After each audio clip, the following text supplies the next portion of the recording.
What was I going to say? And the second thing is that Google gives you, a load of junk, which is also true. If you look for your disease on Google, you're going to find the most horrifying things. But there are some sites that are good. I mean, in Sweden, you have vis.nu.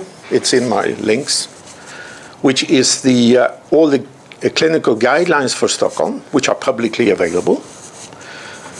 Those are the ones the doctors use in Stockholm. So you can go and check your own diseases there if you want to.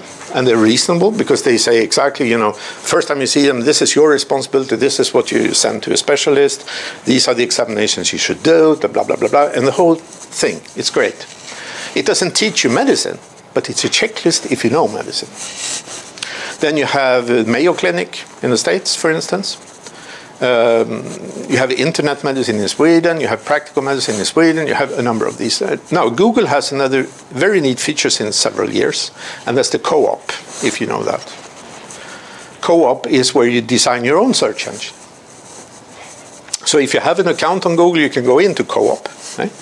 And you set up a list of the sites that you want to include in your searches, or possibly a list that you don't want to include. So I go in there and I set up about 10 or 15 sites that I know are relevant. And then you get the link to this search engine, right? A very, it's like 30 hexadecimal digits link, but you put it up in your favorites. And then you go there.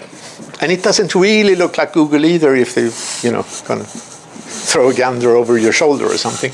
So it's okay. And then you only get reasonable results. And the fun thing is if you mix Swedish and English or whatever other language, if you ask the question in English, you're going to get the English sites because only they find the term, of course, and Swedish and so forth. So this I started using all the time. Now what happened is, since I used this for about, in the beginning, 2/3 of the patients, and now about 1/3, some things I always look up. If somebody has a cardiac decompensation or weak heart where you get edema and so forth, this is very complicated. And it changes all the time. You have tables, you have stuff. You do this first and do that then. And then a month later, they modify the therapy a bit. So that one I check every time I see a patient. Even if I just checked it an hour ago, I use it again. I go through the list and see that I do the right thing.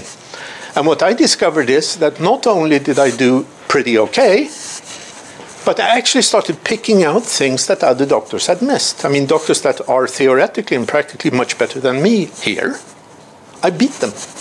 Okay? I did at least as good in whatever they did, and I found a lot of errors that they had done, things that they had missed, even though they knew medicine better than me locally here.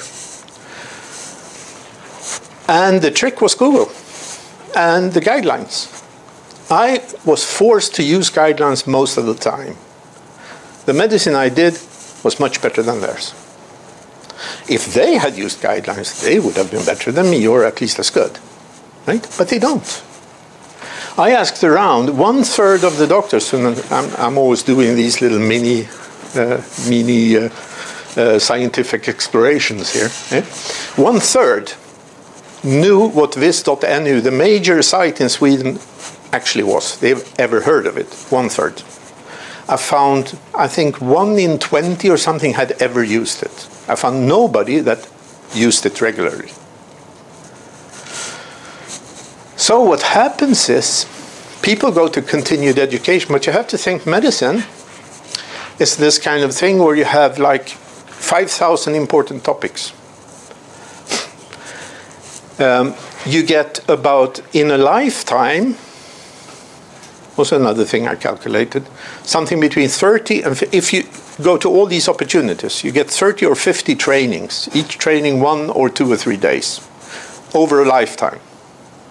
So you're going to cover about, each individual doctor is by accident going to cover perhaps 1/5 of what he needs to cover as continued education, which means that if you come to a doctor that did get his continued professional education for your problem, be it rheumatism or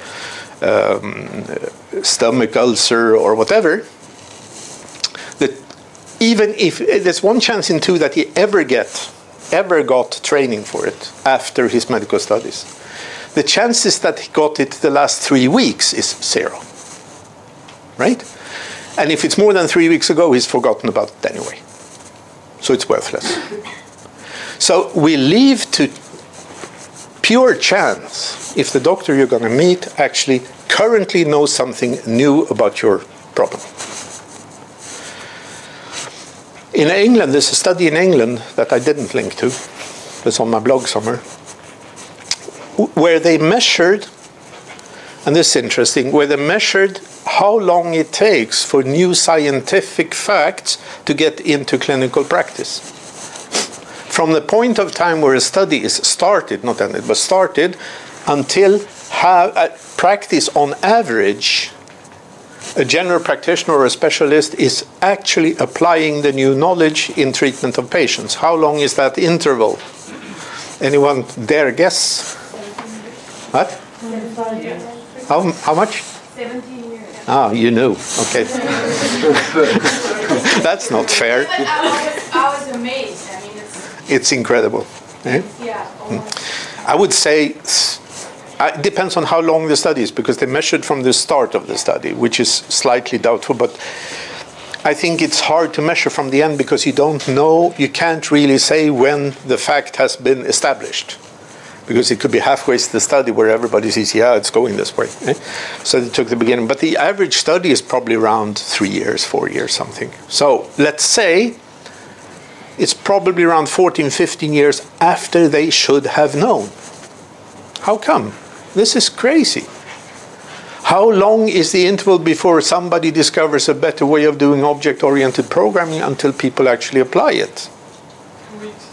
Weeks, yeah. Or in the hot areas, hours. Eh? This is let's say 15 years. Average, which means that some doctors 30 years later still don't know about it. And some know it right from the start. This is pretty awful. That is because, yeah. The way you put it, it seems to me that every clinician must be a living encyclopedia, and that is just not human to demand. That's a good remark. The remark is that every clinician should be a living encyclopedia, and that's too much to ask, right? Rock encyclopedia. Yeah. He was fun to talk to, but he didn't last. Yeah. That's a very good remark, but it's a wrong remark. Eh?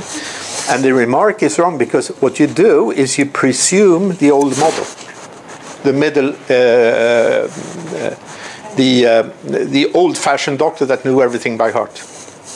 We're not in that era anymore. You were going to. Actually, medicine is sensitive and actually stops usage of new findings too. For example, the drug development, when we look at the process, actually the law restricts them to have about 12, 13 years to pass the phase 3 from the beginning point that they find the target for a drug and find the substance to be able to get permission to use it. Okay, so what you mean is the delay in approval of new methods. Yes.